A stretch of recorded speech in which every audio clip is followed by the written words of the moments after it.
All right, let's just dive right into this. Welcome to today's explainer. If you've ever stood in front of your fish tank, holding a bottle of water container in one hand, a little plastic measuring cap in the other, and just felt this sudden, overwhelming wave of panic, well, you are definitely in the right place. Today, we're demystifying aquarium product labels. We're going to build what I like to call your ultimate pre-flight checklist. Because honestly, decoding these labels is absolutely critical if you want to keep your fish stress-free and your water parameters perfectly stable. So, let me ask you something right off the bat, and be honest here. Are you guessing your aquarium's dose? It's kind of a stark question, I know, but it's a super important one. Dosing your tank is absolutely not a guessing game. Even simple miscalculations or just kind of eyeballing it because you're in a rush can so quickly lead to highly toxic water chemistry for your fish, and we want to eliminate that risk entirely today. When you actually dig into the source material, the root of the whole problem becomes pretty clear. As our source explicitly points out, most errors come from misreading the target, wrong units, or ignoring actual water volume. So it's not usually that the product itself is bad, right? It's just that we haven't read the map correctly. Getting a rock-solid label reading routine down is literally your ultimate savior when it comes to reducing fish stress and dodging these really common yet super dangerous pitfalls. Okay, phase 1, finding your true target. Before we even think about looking at numbers or schedules or droppers, we have to ask the most fundamental question. What exactly are we trying to fix here? The source breaks this down into a few distinct categories. First, you have conditioners. These neutralize chlorine and chloramine, and they're generally pretty forgiving if you dose them right. Then you've got biological supplements, which are aimed at establishing those good nitrifying bacteria. And finally, there are treatments and nutrients. This is your algicides, your medications, your ammonia removers. And these require incredibly precise timing. The absolutely crucial point here is making sure we aren't using the right product for the wrong problem. You have to lock in your category first. Once you know the category, you need to zoom in a bit and confirm the exact target organism or condition. Are you aiming to neutralize chlorine? Are you trying to establish bacteria? Or maybe you're going for phosphate reduction. And critically, this is a big one, you must verify if the product is meant for freshwater, saltwater, or both. Because it turns out, if the label's target doesn't explicitly match your specific goal or your water type, dosing it won't reliably help you. Actually, scratch that. It might even cause a massive imbalance in your ecosystem. Moving on to phase 2, calculating your real water volume. Getting the math right here is so critical. Mostly because that big number printed on the front of your aquarium box, yeah, that's rarely the number you actually need to dose for.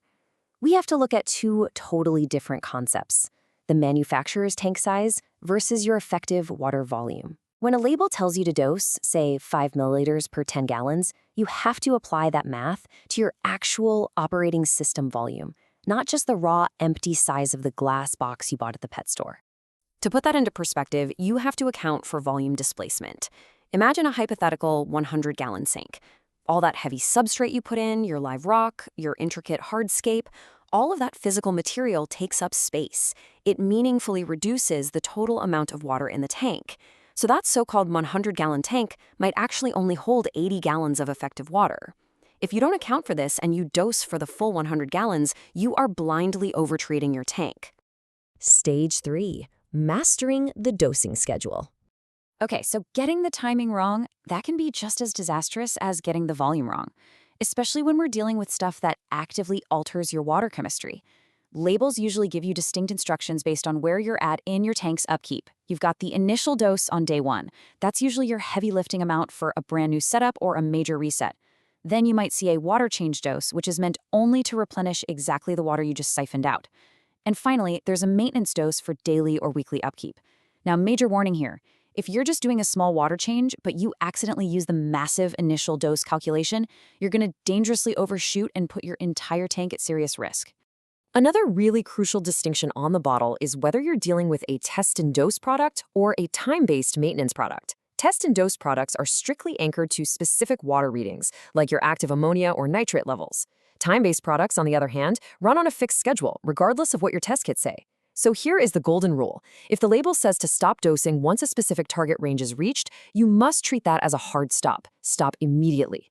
Overdosing these specific additives causes toxic accumulation, and that is way more harmful than simply underdosing. Which brings us to phase 4, avoiding toxic chemical mix-ups. Even if your math is perfect and your timing is flawless, there are still hidden hazards in the format and concentration of the product itself that can absolutely ruin a perfectly planned dose. For instance, liquids are usually measured in milliliters per 10 gallons, while powders might use grams per 100 liters. You can literally never assume equivalence between two different products. And listen, if a label gives you a specific measuring cap or a dropper line, use that exact tool. Do not eyeball it, and for sure keep your kitchen spoons in the kitchen. Also, if you're using tablets, make sure to verify if the dosing is based on the active ingredient or just the total net weight of the pill. Precision really is your best friend here. And we definitely cannot ignore the safety and compatibility sections. Did you know that some filtration media, like activated carbon, will actually absorb and completely neutralize your expensive medications? It's true. The instructions might also explicitly tell you to turn off your UV sterilizers or ozone generators during the dosing window.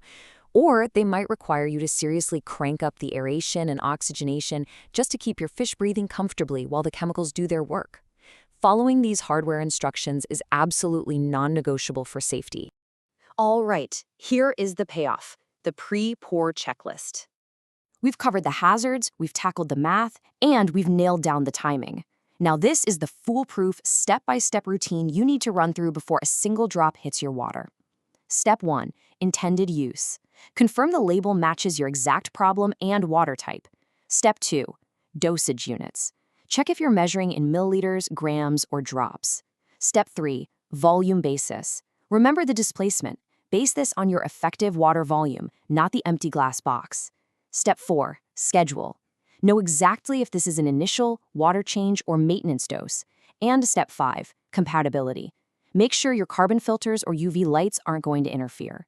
If you ever look at a bottle and something on this checklist is unclear, do yourself a favor. Go straight to the manufacturer's website. Do not risk a guess. Let's wrap things up with this incredibly insightful thought straight from our source material.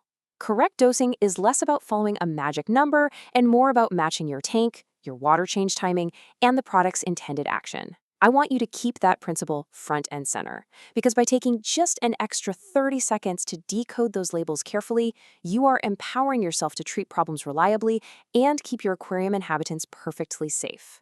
So next time you go to grab that bottle of conditioner, which step of the checklist are you going to double check first? Think about it. Thanks for joining me on this explainer, and happy reef keeping.